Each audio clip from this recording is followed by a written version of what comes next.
El conflicto armado en Colombia. La historia de Colombia en los últimos 60 años ha estado marcada por el conflicto armado. En sus inicios, la desigualdad por la repartición de la tierra y la falta de espacios para repartición política dieron cabida al uso de la violencia y la lucha armada. Un método que en los años siguientes se fue reforzando con la irrupción del narcotráfico, narcoterrorismo y la presencia de nuevos actores políticos y armados en un contexto de lucha revolucionaria. La Guerra Fría y guerra contra el terrorismo que han ido transformando el conflicto en su razón de ser y métodos de subsistencia. En este contexto, los grupos armados han justificado el uso de la violencia por considerarla el único método para poder transformar la sociedad y con la intención de no permitir cambios considerados como legítimos. Así pues, la fractura creada por las desigualdades, el uso de la violencia y la lucha por el poder han marcado las dinámicas sociales y políticas que ha tenido lugar en Colombia desde que se instauró la República hasta el día de hoy, cuando Colombia abre un nuevo capítulo en su historia con los actuales procesos de paz. Periodo de la violencia. El Partido Conservador y el Partido Liberal. El primero se caracterizaba por tener una agenda comunista del sistema social, político que protegía los intereses de la clase adinerada, mientras el segundo se presentaba como una alternativa reformada y en defensa de los intereses comerciales y grupos menos favorecedores de la sociedad. La lucha entre ambas fuerzas se evidenció a través de 54 guerras civiles, 14 de conservadores contra liberales, 2 de liberales contra conservadores y 38 liberales contra liberadores. El enfrentamiento terminó desencadenando en lo que se conoce como el periodo de la violencia. El Frente Nacional, en partido de 1956, el Partido Conservador y el Partido Liberal firmaron el Pacto de Benidorm en España, un acuerdo que establecía el sistema de alternancia política entre ambas fuerzas.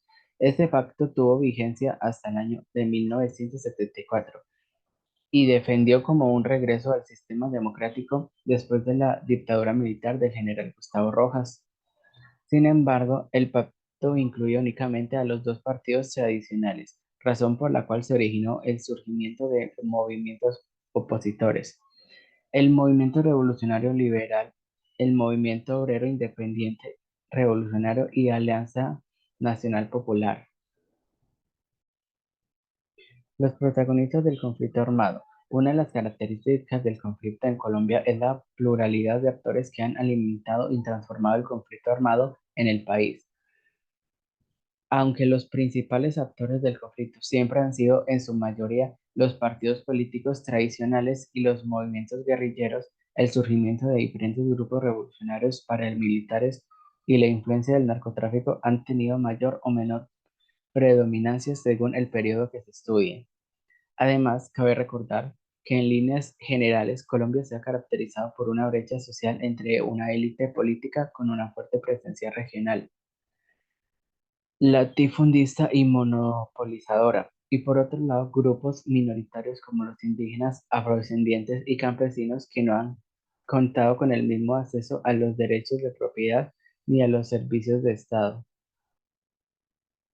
El surgimiento de las guerrillas contemporáneas. El origen de las guerrillas contemporáneas en Colombia se atribuye, entre otros aspectos, a la exclusión socioeconómica y a la falta de espacios para libre participación política. Entre los sectores exclusivos se destacan el ámbito universitario e intelectual, la población campesina e indígena. Entre las guerrillas más notorias de la segunda mitad del siglo XX se encuentran las Fuerzas Armadas Revolucionarias de Colombia, Ejército del Pueblo, el Ejército de Liberación Nacional, el Ejército Popular de Liberación y el Movimiento 19 de Abril. Cada movimiento ha respondido a una concepción política, ideológica y militar, reflejo de toda la gama de líneas con la que se ha encontrado dividida la izquierda colombiana. Cada uno de estos movimientos nació en situaciones históricas y regionales particulares y adoptaron ideas políticas diferenciadas y formas particulares de operar. En los primeros años, los movimientos guerrilleros se presentaron como fruto de la frustración política y social.